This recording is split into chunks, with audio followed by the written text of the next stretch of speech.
Fala galera, tudo certo com vocês? Tô de novo aqui para falar um pouquinho de Flamengo, dando continuidade, né?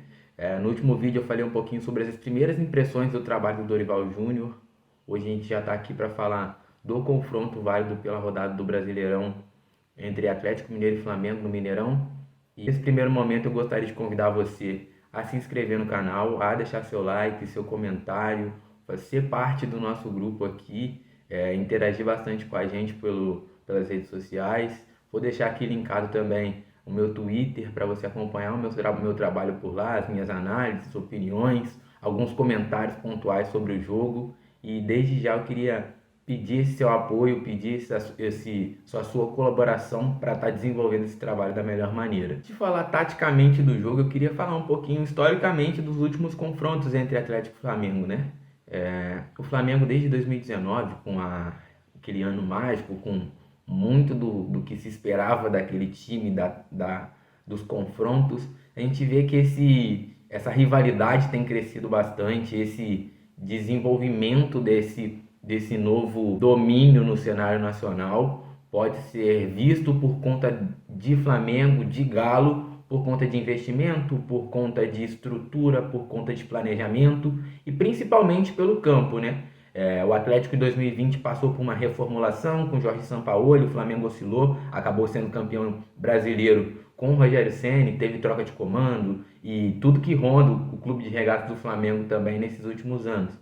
Falando especificamente desse contexto, dessa rivalidade que se instaurou no cenário nacional, pelo investimento, pela potência que tem ambos dos times, o confronto de ontem ficou aquém das expectativas dos flamenguistas a respeito do jogo, né? No entanto, nenhum time no cenário nacional tem sobrado em questão de desempenho e resultados, né? Alguns times conseguem resultados, mas não têm um bom desempenho atrelado a esses resultados. E eu posso citar alguns exemplos de times que têm bons desempenhos, mas não conseguem resultados, como Fortaleza, como Atlético Goianiense do Jorginho, que tem feito boa campanha. América Mineiro do Wagner Mancini no início de trabalho foi muito bom, agora está oscilando um pouco de performance. O Avaí do Eduardo Barroca também era uma das equipes, conseguiu bom desempenho nas primeiras rodadas do campeonato, tem oscilado de performance, tem feito momentos bons em determinados cenários, em determinados jogos, e é uma realidade que se instaura no cenário nacional. O Palmeiras hoje, ao meu ver, é o time que melhor consegue atrelar esse performance e resultado no cenário nacional. Também pela longevidade do trabalho do treinador, por confiar, pelas peças terem assimilado a ideia do treinador e realizarem o que o treinador espera dentro do campo de jogo. A respeito disso, já citando um pouco dos treinadores, preciso entender que o Atlético, ele, assim que rompe com o Cuca rompe com o Atlético porque ele larga um projeto, o Atlético ele começa a estudar nomes para tomar o comando do time. Então ele procura informações e contrata o Turco no início do ano para desenvolver um trabalho, para mudar a cara do Atlético, para manter o Atlético em alto nível e competitivo no cenário nacional. O Flamengo, por sua vez, também, com a ruptura com o Renato Gaúcho, acabou contratando Paulo Souza para desenvolver um trabalho, veio com metodologias do jogo de posição, tentou implementar esse modelo de jogo no cenário nacional e teve muita dificuldade para encontrar um time, desenvolver essas ideias. Ele testou muitos dos jogadores em posições distintas e teve 6 meses de trabalho, coisa similar que tem o Turco atualmente no Atlético Mineiro. Não consegue desenvolver um bom trabalho. Acredito que tem bons valores dentro do trabalho do Turco, assim como também tinha alguns valores interessantes no trabalho do Paulo Souza, mas é preciso apresentar melhor qualidade de futebol pelo que o elenco pode entregar, por aquilo que se espera desses jogadores, porque o Atlético, em material humano, acredito que seja o elenco que tem mais disponibilidade, mais peças de características diferentes para render em distintos cenários. Acredito que essa rotação, acredito que esse momento do Atlético com as peças oscilando de performance passa muito também por conta do trabalho do Turco. Agora eu vou entrar um pouquinho no cenário do que foi o jogo, né? O Atlético superior em maior parte do jogo, com a proposta de ser propositivo, de encontrar espaços no bloco de defesa do Flamengo. O Flamengo teve uma postura um pouco aquém do que se esperava para abordar o Atlético Mineiro no Mineirão. Eu imaginava um cenário no qual o Flamengo não fosse marcar alto, pressionar alto. E eu vou deixar aqui as disposições táticas, né? O que os treinadores desenharam para o jogo, para o confronto, que foi marcado por muito das inversões, pelas trocas de corredor e a busca pelo espaço dentro de um bloco médio-baixo do Flamengo muito instável e sem muita pressão no portador da bola. Isso acontece e gera os gols do Atlético dessa forma, que não precisou de tanta criatividade para atacar o bloco de marcação do Flamengo para gerar o resultado. Eu vou deixar aqui e vou começar a pontuar a respeito. O Atlético ele começou a desenvolver o seu jogo a partir de um 4-2-3-1, com os dois volantes sendo Alan e Jair. O Jair até se machuca no início do jogo. O Turco opta por colocar o Otávio no jogo para ser esse volante também de proteção, de características distintas um pouco, não um volante de chegada. E aí ele faz duas alterações em uma vez só, porque ele coloca o Otávio no centro do campo, mas ele tira o Nacho desse homem atrás do atacante e projeta ele do lado. Então essa foi uma das modificações que o Turco fez para esse início de confronto contra o Flamengo.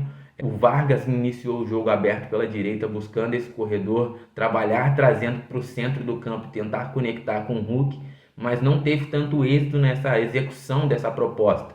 O Keno pelo lado esquerdo, junto com o Guilherme Arana, foi uma peça importantíssima para o Atlético desenvolver o jogo, foi uma tônica do jogo, né? A busca pelo corredor esquerdo, pela vantagem qualitativa, e eu vou falar um pouquinho sobre isso também. O Atlético ele consegue gerar vantagem qualitativa por conta da pouca proteção do Flamengo nos corredores laterais. O Flamengo do Dorival teve algumas trocas interessantes para a gente citar no vídeo, mas não foram tão eficazes, porque muitas das vezes os jogadores chegavam atrasados ou estavam distantes demais para fazer uma abordagem individual mais agressiva para retomar a posse. Não há um problema em você marcar em bloco baixo, em bloco médio, só que o problema está nessa passividade ao abordar o portador da bola. Se você está distante demais, você dá espaço para o jogador pensar ou encontrar uma solução em milésimos de segundo. O jogo se desenha muito por conta dessa característica do Atlético de buscar principalmente os corredores laterais. O primeiro gol ele sai numa bola descoberta, se pode se dizer assim. O Andreas Pereira ele demora para abordar o Arana numa das trocas que eram para ser feitas, né? O Everton abandona o Guilherme Arana no corredor lateral, a bola rotaciona, sai da direita, entra na esquerda, o Nath se posiciona aberto pela direita, recua, traz essa bola no Mariano, ele trabalha por dentro, o Hulk conecta o Otávio que se projeta no espaço deixado nas costas dos volantes, essa bola é passada para o lado esquerdo do campo e com isso o Arana ele tem liberdade para encontrar o Keno dentro da área, que fez a troca com o Vargas para possivelmente gerar essa confusão e gerar esse espaço para ser atacado. Muitas das vezes os pontas eles têm a característica de ser os pontas que resolvem no 1 contra 1, mas o Keno também consegue oferecer esse ataque à profundidade, o ataque ao espaço próximo do centro da área, próximo do funil, atrapalhando um pouquinho o raio de atuação dos zagueiros. E foi exatamente assim que sai o gol. O Arana ele cruza buscando o Keno desvia e o Nacho num espaço deixado pelo Ayrton Lucas, que fez o balanço defensivo, fechou o centro do campo, ofereceu espaço às costas, é o tal do cobertor curto, né? Nessa abordagem do Atlético, o Nacho ele soube explorar muito bem essas dinâmicas oferecidas, ele se projetava às costas dos volantes, ele flutuava na zona da bola, ele estava sempre participativo nas ações. Ele era sempre o homem que se oferecia como apoio para dar continuidade à jogada. Então o Nacho foi importante para ser essa figura de retenção de bola no ataque, para inverter corredor, para ser esse homem que pisa na área, para ser um homem que infiltra. Então o primeiro gol sai justamente assim, com uma bola descoberta, a bola gira do lado esquerdo para o lado direito e do lado direito para o lado esquerdo, balançando o bloco de marcação do Flamengo, gerando esse espaço às costas do lateral que fecha por dentro para não ceder o espaço e abre essa possibilidade de projeção e infiltração do meia na área. E o Nath se posiciona muito bem para fazer o primeiro gol e colocar o Atlético em vantagem. Dentro disso, a proposta do Flamengo não se alterou tanto. No primeiro tempo, principalmente, foi muito passivo nessa retomada e quando retomava a bola não tinha velocidade para atacar o bloco do Atlético. Muitas das transições demoravam muito porque esperavam o time se posicionar no campo de jogo e aí entrava na fase de ataque posicional que não era tão efetivo porque não tinha ataque à profundidade, porque muitas das vezes não tinha infiltração do volante num determinado setor do campo, não tinha essa velocidade para alterar o corredor e encontrar espaço. Então o Flamengo foi muito aquém nessa proposta de defender em bloco baixo e transicionar em velocidade para gerar perigo de gol ao Atlético. Essas coberturas, essas abordagens do Atlético na retomada da posse, em muitos dos lances é possível ver que tem dobra de marcação, às vezes 3 jogadores marcando um jogador do Flamengo para retomar a posse, acelerar, encontrar espaço.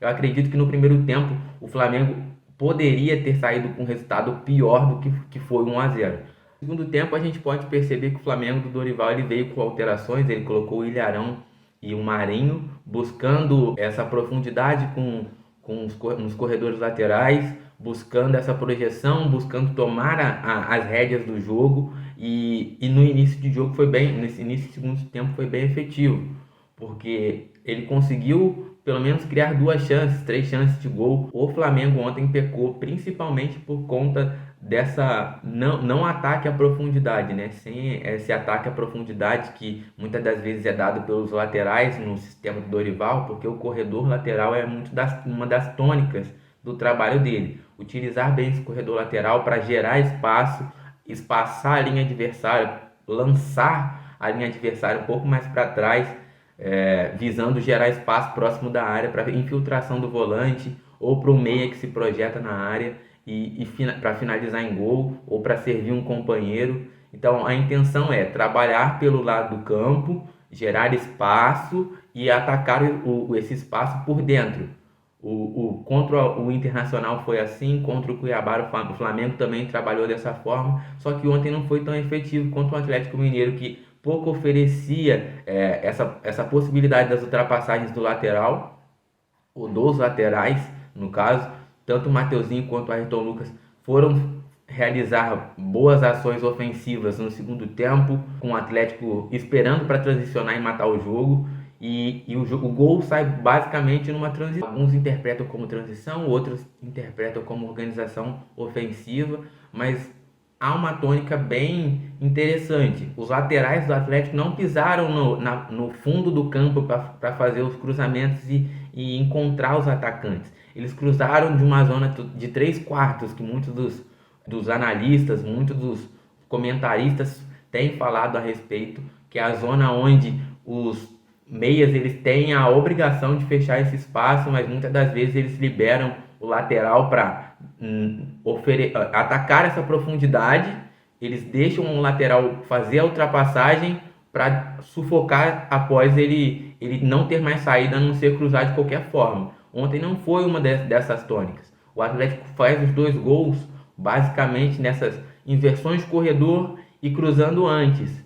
O Mariano encontra o Hulk, que escora para o Ademir e finaliza. Então, sempre buscando atacar a profundidade, oferecendo a bola longa para depois alguém chegar de trás e finalizar em gol. Foi uma das tônicas que feriu o Flamengo do Dorival no jogo de ontem, que pouco foi participativo nessa construção, nessas transições. O Flamengo melhorou no jogo em cerca de 10, 15 minutos do segundo tempo, teve algumas chances, algumas ultrapassagens, mas não conseguiu converter, não conseguiu definir bem as jogadas. Então foi um jogo bem aquém. A gente poderia destacar no centro do campo as atuações do João Gomes e também do Arrascaeta, que ontem tentou, mas não foi tão decisivo, não conseguiu ser tão influente. Ele conseguiu alguns passes, encontrou o Marinho na área no 1 contra 1 com o zagueiro, mas acabou não gerando essa finalização, não gerando definição em gol. Mas foi um jogo bem aquém do Flamengo. Sonha com grandes aspirações nessa temporada, mas a performance continua aquém. O Turco ganha um respiro, ganha um pouco de confiança para enfrentar o Flamengo novamente na quarta-feira na Copa do Brasil. E eu acredito que o cenário seja um pouco diferente. Eu pelo que vi dos treinadores nas coletivas, eu espero que o jogo seja um pouco mais franco, que tenha essa trocação, que seja um jogo de ataque, ataques criando chances, ataques com bom posicionamento, com boa influência em parte do jogo e sendo o destaque dessa partida. Projetando o duelo para quarta-feira, eu acredito que o Atlético vai também tentar tomar as rédeas, ser esse time que propõe o jogo, que domina o centro do campo, que preenche os corredores laterais com a projeção dos laterais, mais as infiltrações dos volantes, com o trabalho interior de um dos pontas, com outro ponta buscando esse duelo um contra um e o Hulk sendo essa referência para fazer o pivô, para segurar a bola no ataque, para conectar com outros homens no meio campo. Eu acredito que não deva mudar o cenário pelo lado do Atlético, mas o Flamengo talvez tenha alguma das mudanças e provavelmente possa ser uma delas essa apresentação do Flamengo no segundo tempo com Arão e João Gomes, visando esse preenchimento do espaço para não deixar com que o Atlético domine esse centro de campo, para tomar as rédeas do jogo e se impor e conseguir o resultado. Então é isso, eu tô aqui para agradecer por você ter assistido esse vídeo. Se você gostou do conteúdo, se inscreve no canal, deixa o seu like. Eu peço isso para ajudar na divulgação do conteúdo. Ativa o sininho, se inscreve aqui, acompanhe o nosso trabalho por aqui também. Vai ser interessante de visualizar o que a gente tem para essa temporada. Próximas análises estão saindo também e hoje eu pretendo ainda gravar sobre Fluminense e Avaí, falando um pouquinho desse jogo, de como o Fluminense tem performado nos últimos jogos e trazer alguns dos recortes aqui. Mas é isso, eu espero que você tenha gostado, deixe seu like, acompanhe nosso trabalho, se inscreva e acompanhe também no Twitter, João Nog _10. Obrigado por acompanhar e é isso, tamo junto, valeu!